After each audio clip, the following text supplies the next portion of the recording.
الزمالك بيخسر من شباب بلوزداد. يعني ايه الجديد؟ عادي، الزمالك خسر هنا وخسر هنا، مفيش جديد. الزمالك بيطلع من دوري ابطال افريقيا في مجموعه هلس. انا بقول لك مجموعه ما جاتش. مين شباب؟ مع احترامي الكامل لشباب بلوزداد، ده اقصى طموحاتهم ما لعبوش قبل نهائي.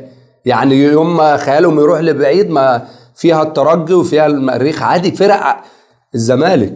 وانا عايز اعرف اللعيبه دي بتلعب في جوه نادي الزمالك ازاي وليه؟ يعني مين اللي راح بدماغه ان يدخل مصطفى شلبي ده الزمالك؟ الراجل يعني مش عايز اقول مصطفى شلبي، لان اساسا انت هتجيب الزمالك احمد سيد زيزو. وبالمناسبه يعني انا حابب اشكره بجد والله، انا كاهلاوي حابب اقول له انت كتر خير.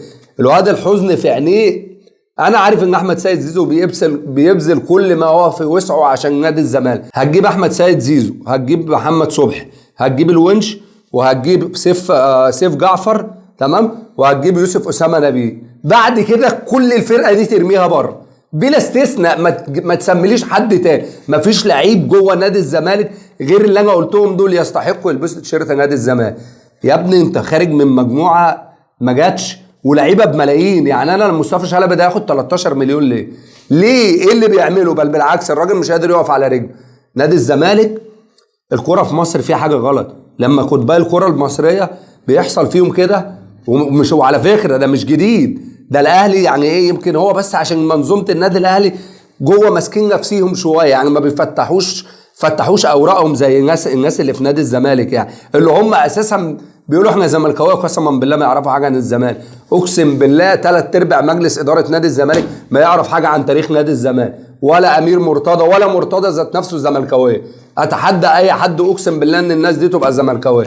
هو الموضوع كله بيزنس، ويقول لك ايه عيالي لا يا ابني، عيالك قاعدين في نادي الزمالك مش بيصرفوا على نادي الزمالك زي ما انت بتقول. عيالك قاعدين في نادي الزمالك عشان اي واحد اسمه بيرتبط بنادي الزمالك فهو بيرتبط باسم في حد ذاته. ده تاريخ ان انت اسمك يرتبط، بس انتوا قد المسؤوليه دي؟ لا والله العظيم اقسم بالله ما قد المسؤوليه دي. وفريرا ماشي، لان فريرا خلاص، ما انا في وقفت الكيمياء خلاص. انا راجل اديت كل ما في وسعي للزمالك، مفيش بقى اجدد دماء مدير فني كويس.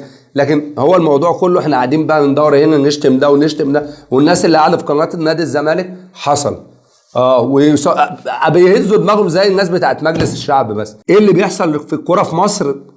انت اللي عندك الجواب، انت اللي لازم تقول للناس وتطلع تقول لهم اتقوا ربنا في الكوره في مصر. اهلي وزمالك اللعيبه دي جايه بملايين، ما فيش كوره. اقسم بالله العلي العظيم ما في كوره في مصر. يا ابني اللي قاعد على السوشيال ميديا عايز تعمل برنامج عشان والله العظيم ما عندنا كوره، بنضحك على بعض. اقسم بالله الاهلي والزمالك واخدين يعني نص اللعيبه اللي في الانديه مفضيينهم، وسبحان الله ربنا بيعاقبهم ان الناس دي بتيجي عندهم. يعني مصطفى شلبي ده كان مكسر الدنيا، جه الزمالك نسي الكوره. يعني ناصر منسي ده كان بيجيب اجوان، يعني كنت قاعد بتفرج مع واحد صاحبي بيقول لي قسما بالله وكلنا عارفين يعني ناصر منسي بيجيب اجوان بدماغه من بره ال 18. اقسم بالله نسي الكوره. انا يعني هو ده بقى عقاب ربنا للانديه الجماهيريه. يعني نادي الزمالك ونادي الاهلي انديه، يعني مش عارف امتى الناس دي. وانا قلت حل الكره المصريه في الانديه الجماهيريه. دوري الشركات ده حاجه يعني في قمه البواخر، حاجه دمها تقيل. بس بص بقى الجمهور بتاع شباب بلوزداد طول ال 90 دقيقه انت مستمتع. انا قاعد بسمع الجمهور حاجه عظمه. انما هنا في مصر احنا قاعدين بنسمع صوت المايكات، المدير الفني ده بيتكلم، ده حاجه. الكره يا جدعان في مصر مش هتتعدل غير بالجمهور، وغير يكون فعلا الناس المسؤولين او المسؤولين عن الكره يبقى عندهم ضمير.